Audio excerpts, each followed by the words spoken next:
ഹൈന്ദവർക്ക് അറിയേണ്ട കാര്യങ്ങൾ അറിയില്ല എന്നാണ് എൻ്റെ പക്ഷം. 700 ശ്ലോകങ്ങളടങ്ങുന്ന ഈ 700 ശ്ലോകങ്ങളും മഹാമന്ത്രങ്ങളാണ്. ദേവി മഹാത്മ്യത്തിൽ ഏറ്റവും കൂടുതൽ ബീജാക്ഷരങ്ങൾ പാക്ക് ചെയ്തിരിക്കുന്ന ഒരേ ഒരു കൃതി ദേവി മഹാത്മ്യമാണ്. ഈ ബീജാക്ഷരങ്ങളാണോ മന്ത്രങ്ങൾക്ക് ശക്തി പകരുന്നത്? അതെ, ബീജാക്ഷരങ്ങളാണ് മന്ത്രങ്ങൾ. 8 കരങ്ങളോടുകൂടിയാണല്ലോ ദേവേന്ദ്രാദികളായ ദേവന്മാരുടെ മുമ്പിൽ ദേവി പ്രത്യക്ഷപ്പെട്ടത്. ശരിക്കും അമ്മയ്ക്ക് 18 കൈകളാണ്. അത് ആദിപരാശക്തിയാണ്. ഈ 14 ലോകത്തെയും നിയന്ത്രിക്കുന്നത് നാമാണ്. നമ്മുടെ അനന്തമായ ശക്തി വൈഭവം കൊണ്ടാണ് ത്രിമൂർത്തികൾ പോലും അവരുടെ ഭരണം നിർവഹിക്കുന്നത്. അത് നിങ്ങൾ അറിയണം. എല്ലാ യുദ്ധങ്ങളിലും ഞങ്ങൾക്ക് പരാജയമാണ് അമ്മേ. മഹാദേവൻ വിചാരിച്ചിട്ടോ വിഷ്ണു ഭഗവാൻ വിചാരിച്ചിട്ടോ ബ്രഹ്മാവ് വിചാരിച്ചിട്ടോ ഞങ്ങൾക്ക് വിജയം നേടാൻ കഴിയാത്തൊരു വിഷാദഗ്രസ്തരായി ഭൂമിയിലും പാതാളത്തിലുമായി ദേവന്മാർ ഒളിച്ചോടി നിബിഡ വനങ്ങളിൽ താമസിച്ചു. എത്ര 10,000 വർഷം. ദേവന്മാർ സുഖിയന്മാരാണെന്ന പുരാണങ്ങൾ വായിച്ചാൽ നമുക്ക് മനസ്സിലാവും. അവരൊരിക്കലും തപസ് ചെയ്തിരുന്നില്ല. എല്ലാവിധ പരീക്ഷണങ്ങൾക്കും വിധേയരായി ശുദ്ധീകരിക്കപ്പെട്ടതിന് ശേഷമാണ് അസുരന്മാർക്ക് അയാളുടെ മുമ്പിൽ സൃഷ്ടികർത്താവായ ബ്രഹ്മാവ് അവർ മഹത്തായ വരങ്ങൾ വാങ്ങുകയും ചെയ്തു. ഈ അഹങ്കാരമാണ് ദേവന്മാരോട് യുദ്ധം ചെയ്യാനും ദേവന്മാരെ പരാജയപ്പെടുത്തി അതുല്യമായ ശക്തിവിശേഷം കൈവരിക്കാനും അസുരന്മാരെ പ്രേരിപ്പിച്ചത്. ഇന്ന് നമ്മളോടൊപ്പം ഉള്ളത് അദ്വൈതാനന്ദപുരി സ്വാമികളാണ്. നമസ്കാരം സ്വാമി. സ്വാമി, ശാക്തേയ സമ്പ്രദായം ഒരുപാട് ചോദ്യങ്ങളുള്ളൊരു സമ്പ്രദായമാണ് ശാക്തേയം. അപ്പം ശൈവ വൈഷ്ണവ യുദ്ധങ്ങൾ നടക്കുമ്പോൾ അവിടെ മാറ്റി നിർത്തപ്പെടുന്ന ഒന്നാണ് ശാക്തേയ സമ്പ്രദായം എന്ന് പറയുന്നത്. ശാക്തേയ സമ്പ്രദായത്തെക്കുറിച്ച് ഒന്ന് പറഞ്ഞു തരാൻ കഴിയും? ആർഷഭാരതത്തിൽ ശാക്തേയ സമ്പ്രദായം നിലവിൽ വരുന്നത് തന്നെ സത്യയുഗം കഴിഞ്ഞതിന് ശേഷമാണ്. എന്നാൽ സത്യയുഗത്തിന് മുമ്പേ തന്നെ ലോകോൽപ്പത്തി മുതൽ ആദ്യപരാശക്തി ഉണ്ട്. പക്ഷേ ഇത് സാധാരണ ഭക്തർക്കെന്നറിയില്ലായിരുന്നു. 100 കണക്കിന് ദേവാസുര യുദ്ധങ്ങൾ ഭാരതത്തിൽ നടന്നു. ഈ ദേവാസുര യുദ്ധങ്ങളിലെല്ലാം ദേവന്മാർ തോറ്റ് തുന്നം പാടുകയും അസുരന്മാരെ ഭയന്ന് ദേവന്മാർ സ്വർഗലോകം വിട്ട് ഭൂമിയിൽ വന്ന് സാധാരണ മനുഷ്യരെ പോലെ ജീവിക്കേണ്ട സാഹചര്യം ഉണ്ടായി.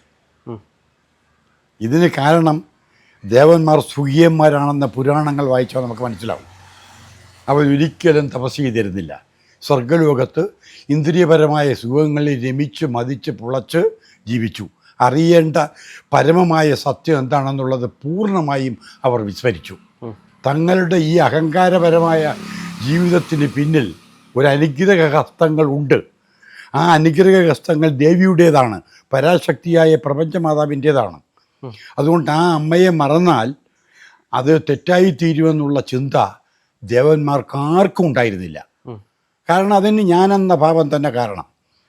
എന്നാൽ അസുരന്മാരോ 1000 വർഷം ഘോര തപം ചെയ്ത് മഞ്ഞും മഴയും ഏറ്റ് ചൂടുമേറ്റ് ദുരിതങ്ങൾ അനുഭവിച്ച് എല്ലാവിധ പരീക്ഷണങ്ങൾക്കും വിധേയരായി ശുദ്ധീകരിക്കപ്പെട്ടതിന് ശേഷമാണ് അസുരന്മാർക്ക് അയാളുടെ മുമ്പിൽ സൃഷ്ടികർത്താവായ ബ്രഹ്മാവ് പ്രത്യക്ഷപ്പെടുകയും വരം കൊടുക്കുകയും ചെയ്തത്. അവർ മഹത്തായ വരങ്ങൾ വാങ്ങുകയും ചെയ്തു.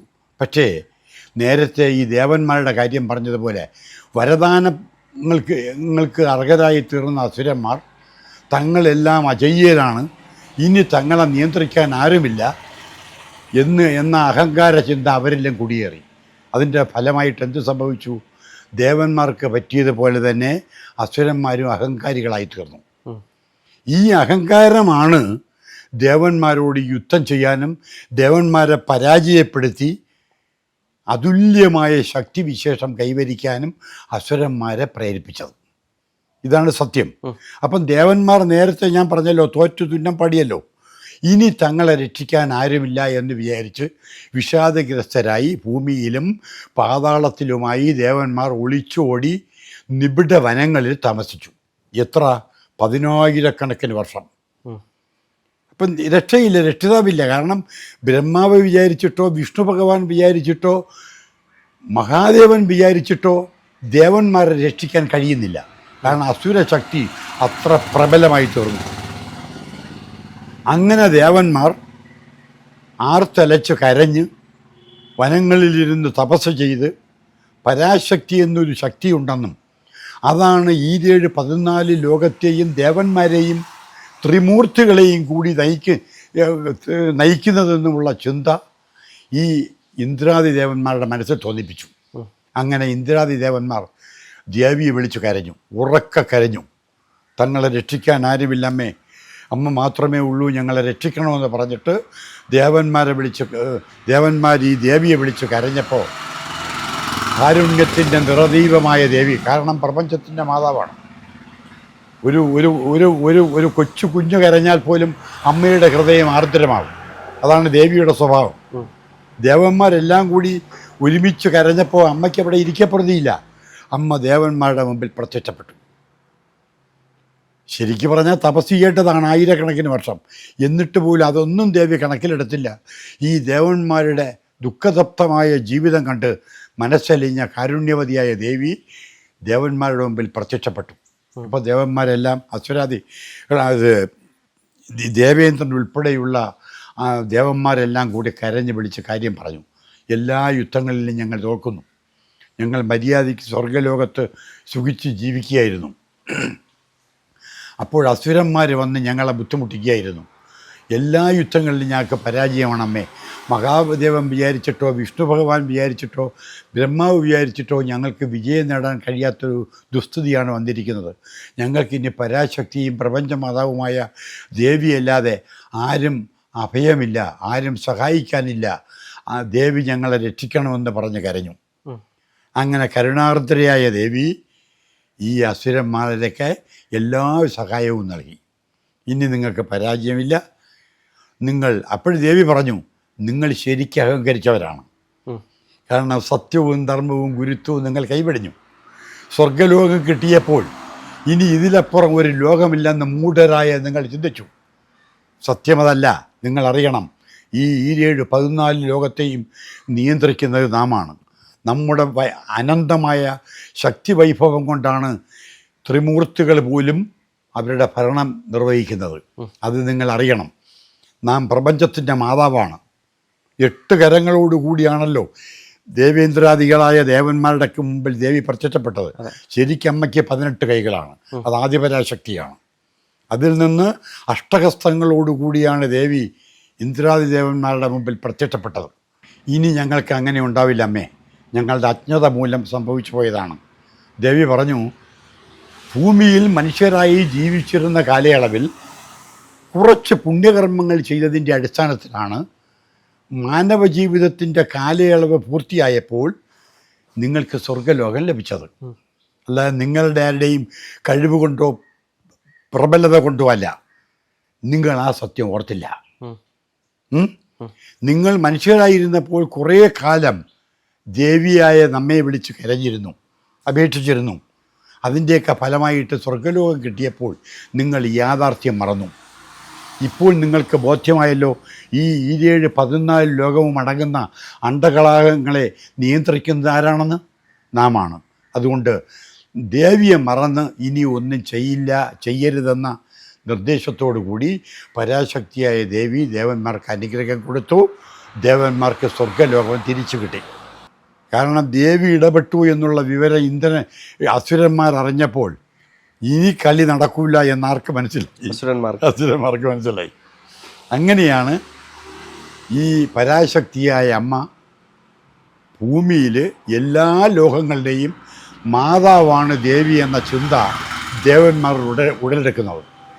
അന്ന് മുതൽ ദേവേന്ദ്രാദികൾ നിത്യവും ദേവിയെ പൂജിച്ചു എന്ന് മാത്രമല്ല, 700 ശ്ലോകങ്ങളടങ്ങുന്ന ദേവീ മഹാത്മ്യം എന്ന കൃതി, അതായത് ദേവീ ഭാഗവതം കേട്ടിട്ടുണ്ടല്ലോ, അധ്യാത്മ ഭാഗവതം പോലെ ഏറ്റവും പ്രബലമായ 24,000 ശ്ലോകങ്ങളടങ്ങുന്ന ദേവീ ഭാഗവതം. ആ ദേവീ ഭാഗവതത്തിൻ്റെ സത്തയാണ്, അല്ലെങ്കിൽ അതിൻ്റെ ഏറ്റവും സൂക്ഷ്മമായ ദാർശനിക തലമാണ് 700 ശ്ലോകങ്ങളടങ്ങുന്ന ദേവീ മഹാത്മ്യം. ഭഗവത്ഗീതയ്ക്ക് 700 ശ്ലോകങ്ങളാണ്.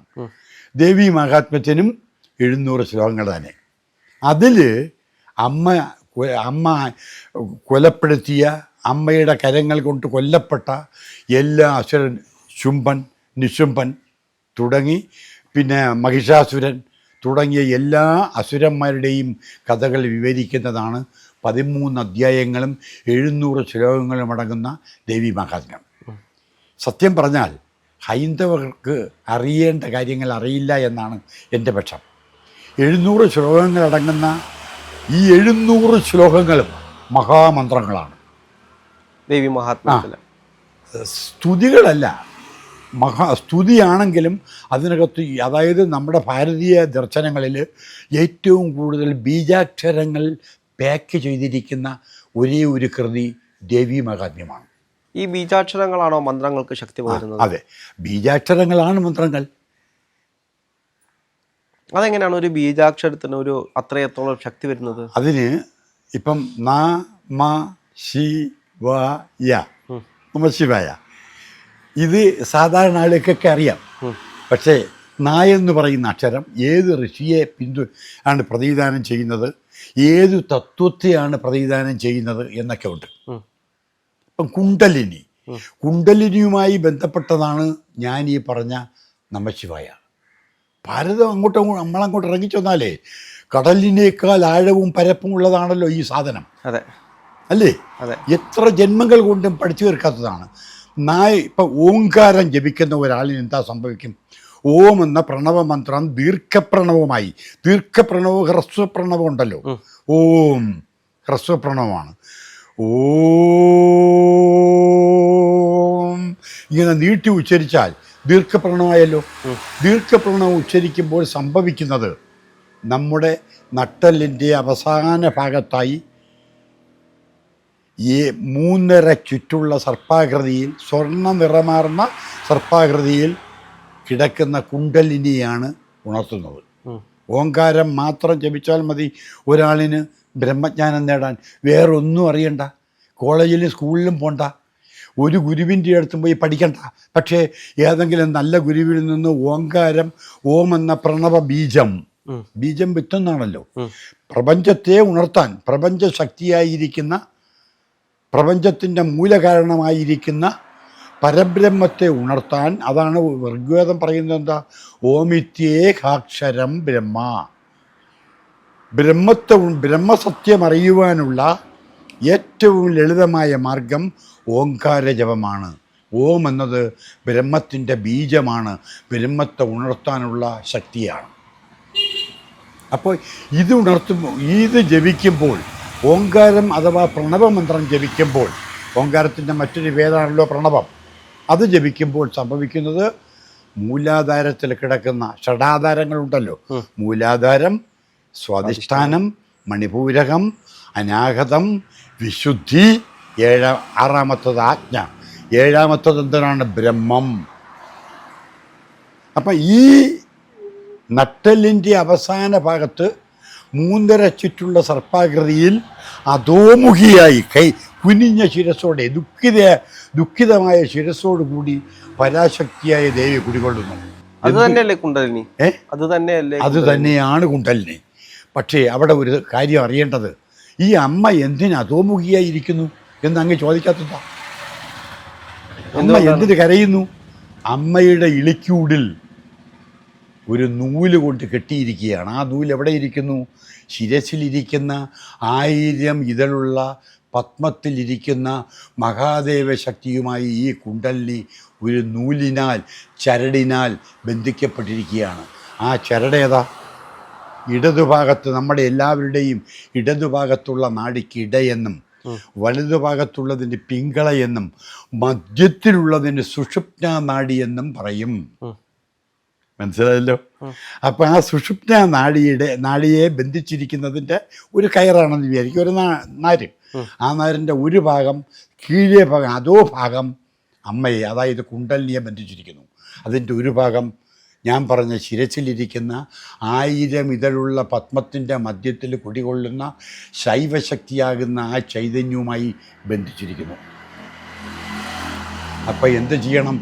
അധോമുഖിയായിരിക്കുന്ന ദേവി അധോമുഖിയായിരിക്കുന്നത് എന്തിനാണ്? അമ്മയ്ക്ക് ഭഗവാനെ കാണാൻ കഴിയുന്നില്ല. അമ്മയ്ക്ക് ഭഗവാനെ കണ്ടുകൊള്ളാൻ അങ്ങോട്ട് ആർത്തിയാണ്, അടങ്ങാത്ത ആർത്തിയുണ്ട്. പക്ഷേ അമ്മ ബന്ധിതയാണ്. അപ്പോൾ എന്തു ചെയ്യണം? അമ്മയെ ഉണർത്തി ഈ നൂലിലൂടെ, ഈ സുഷുപ്ത നാഡിയിലൂടെ അമ്മയെ എങ്ങോട്ടേക്ക് കൊണ്ടുവരണം? 6 ഞാൻ ഈ പറഞ്ഞ മൂലാധാരത്തിൽ കിടക്കുന്ന ദേവി ഉണർന്ന് ഒരു ഘട്ടം കഴിയുമ്പോൾ സ്വാധിഷ്ഠാനമായി, അല്ലേ? മൂലാധാരം സ്വാധിഷ്ഠാനം. അത് അടുത്തത് മണിപൂരകമായി, പിന്നെ അനാഗതമായി, പിന്നെ വിശുദ്ധിയായി, ആജ്ഞയായി. ആജ്ഞയിലെത്തിയാലും ചില ഋഷിമാർ പറയുന്നത്, അതായത് ദുർവാസാവിനെ പോലുള്ള ഋഷിമാർ പറയുന്നത്, ആജ്ഞയിലെത്തിയാലും ഈ പറയുന്ന താമരയിൽ കുടികൊള്ളുന്ന 1000 ഇതളുള്ള പത്മപദ്യത്തിൽ കുടികൊള്ളുന്ന ശൈവശക്തിയുമായി ബന്ധിക്കപ്പെടുന്നില്ല. പിന്നെ പ്രണവതത്വം കൂടി അറിയുമ്പോഴാണ്, അതാണ് പടി 6 കിടന്നവിടെ ചെല്ലുമ്പോൾ ഭഗവാനെ കാണാമെന്ന് പറയുന്നത്. 6 പടി ഇതാണ്. നമ്മുടെ എല്ലാ മനുഷ്യകുലത്തിൽപ്പെട്ട സകലരുടെയും ഉള്ളിൽ ഈ സത്വമുണ്ട്, ഈ തത്വമുണ്ട്. ഈ 6 പടികളും ചെന്ന് കഴിഞ്ഞാൽ മഹാദേവനുമായി സന്ധിച്ചു ദേവി, ശിവശക്തി സംയോഗമായി. ശിവശക്തി സംയോഗം എന്ന് പറഞ്ഞാൽ മീൻസ് കൈവല്യപ്രാപ്തി. ബ്രഹ്മചാരിയായി ആ വ്യക്തി, പിന്നെ ആ വ്യക്തിക്ക് അറിയേണ്ടതായി ഒന്നുമില്ല. ഭാരതീയ ദർശനത്തിൻ്റെ ആത്യന്തിക തത്വം എന്താണ്? അറിയേണ്ട പരമമായ തത്വം അറിഞ്ഞു കഴിഞ്ഞാൽ പിന്നെ അറിയാനൊന്നുമില്ല. അപ്പം പരമമായ തത്വം ഏതാണ്? ഇപ്പോൾ ഇവിടെ പറഞ്ഞതാണ്.